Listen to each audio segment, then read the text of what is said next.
Once upon a time, there was a young girl in a projects, and she saw her mom, who grew up in a two-family income home, who was Miss Fashionista, who was a plus size model, but not plus size in the sense how we look at it today, but what I would like to be, she was, but that was considered plus size. So like a size 10, 12. And she walked around in the 80s with $500 designer suits and a chandelier in her one bedroom project apartment. And not only that, she had shoes, she had jewelry, she had what I thought was a lot of money. But for some reason, when I asked for money, it was always no.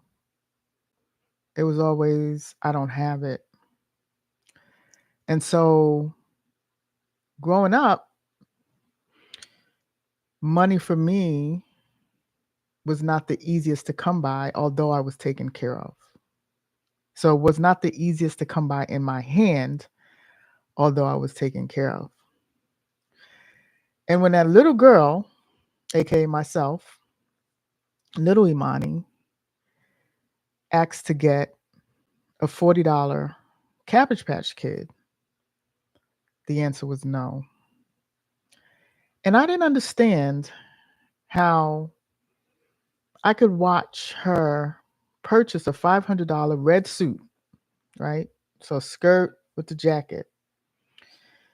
But when it came to my heart's desire, which was a little Cabbage Patch Kid, something that all of the little children in the 80s in my circle had, the answer was no. And I think for me, that defined my relationship with money. And over the years, anytime that I got money,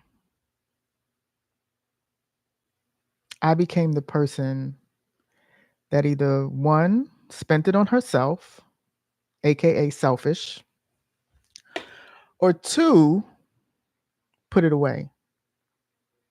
Every now and again, I would give to the church. I would put a quarter or a dollar in. I remember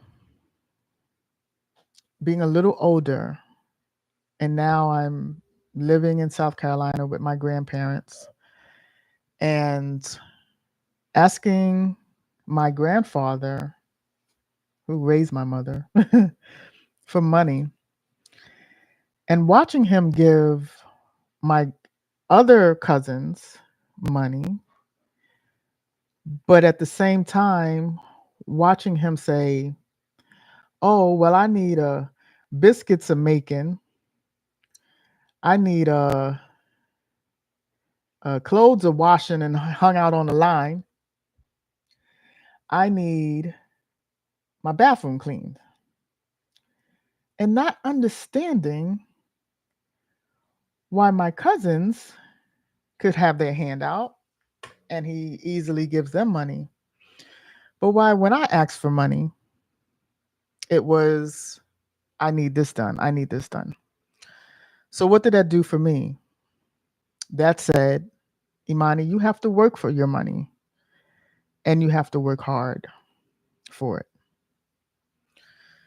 Then let's talk about the bingo nights where we would go to bingo. He would come. He would be like, Imani, you want to go to bingo with me? And I'm saying to myself, I'm about the only 10-year-old in this place with these 60, 70-year-old people. but it's an opportunity to win some money. So why not? So I'm going to bingo with my grandfather at the VFW, and he's usually the one that's helping out. And he says to me, "I'm going to pay for your boards, but if you win, you have to pay me back." I felt like that was fair, right? I didn't have the money to buy my own boards, but it wasn't like I was losing anything because I didn't have to pay him back whether I won or not. I had to pay him back when I won. These are my first memories of money.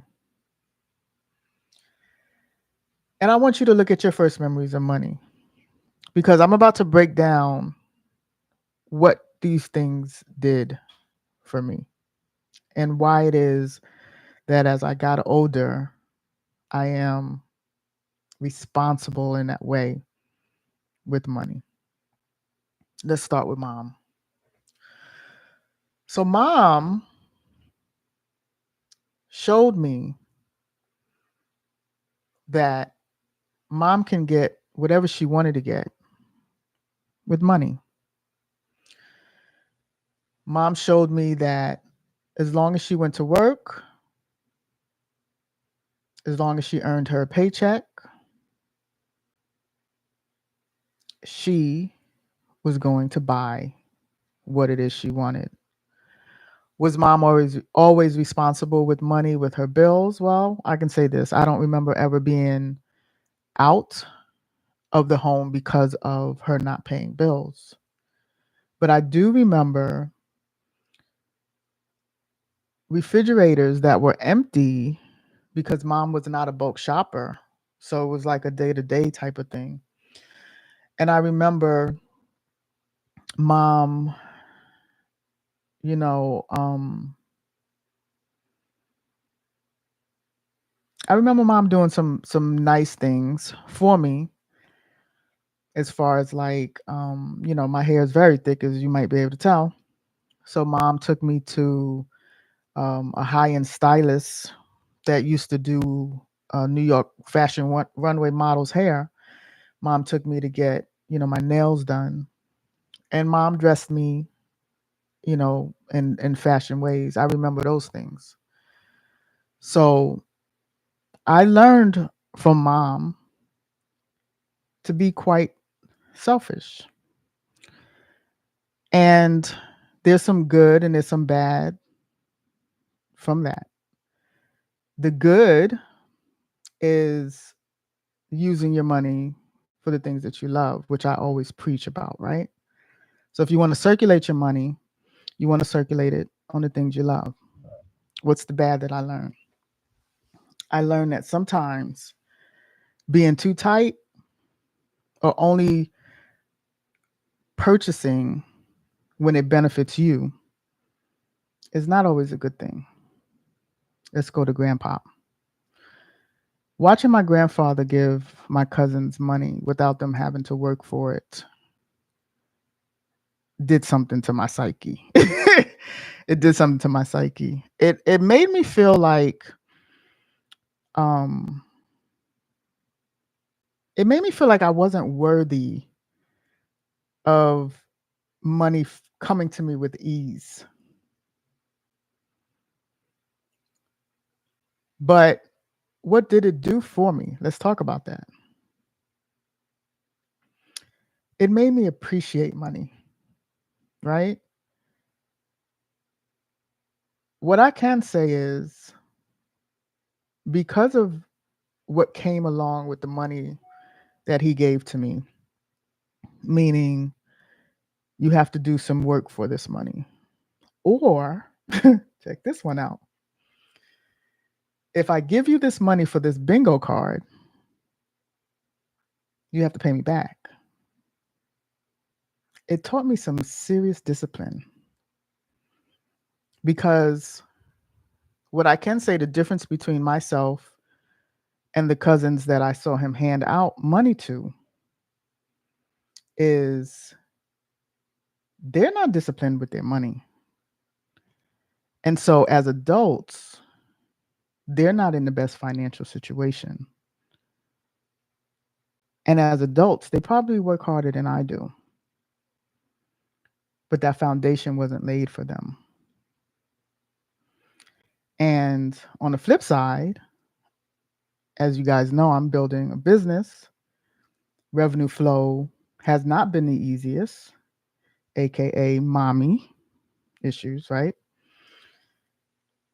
But the discipline that I learned young has helped me to sustain myself without having to ask people. That's another story because there needs to be balance with that too. We can't do everything by ourselves. But it was enough to where I've learned to save. I've learned how to circulate.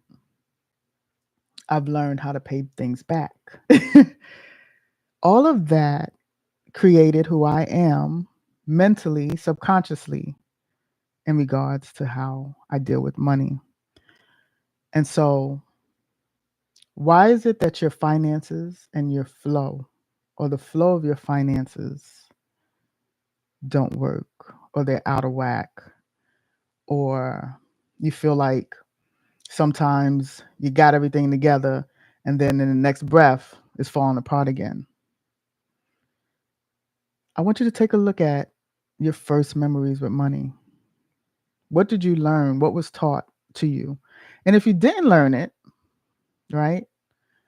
Which no, so I can't say that it's not that you didn't learn it, but you probably just never thought about it. But in the traditional sense, as far as being in school and learning financial education, most people, including myself, did not learn that. And so I did mess up my credit very early on. I did not know how to save.